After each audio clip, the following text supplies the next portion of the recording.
ஒரு குட்டி கதை. ஒரு தோட்டக்காரன் ஒரு தோட்டத்தில வேலை பார்க்குறான். அந்த தோட்டம் பூரா பார்த்தீங்கன்னா, நெறைய குரங்கு இருக்குது. பல வருஷங்கள் அவன் தோட்டத்தில வேலை பார்க்கிறதுனால, அங்க உள்ள குரங்கு எல்லாமே தோட்டக்காரனுக்கு ரொம்பவே ஃப்ரெண்ட் ஆயிருது. தோட்டக்காரன் என்ன செய்றானோ, அத பார்த்து குரங்கு வந்து பண்ணுது.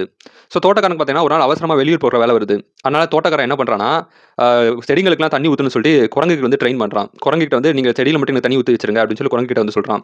குரங்கு கேட்குது, "நாங்க தண்ணி ஊத்துவோம். ஆனா எந்த செடிக்கு எவ்வளோ தண்ணி ஊத்தணும்னு எங்களுக்கு தெரியாதே" அப்படின்னு வந்து குரங்கு வந்து சொல்லுது.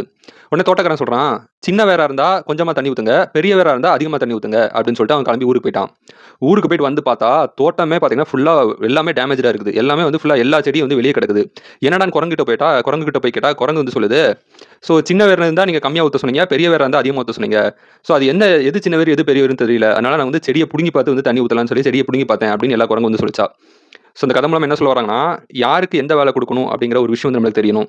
இதனால தான் வந்து திருவள்ளுவர் சொல்லியிருக்காரு, இதனால் இவன் முடிப்பான் என்றாய்ந்து, அதனை அவன் கண் விடல்" அப்படின்னு ஒரு திருக்குறள் வந்து சொல்லியிருக்காரு. நன்றி.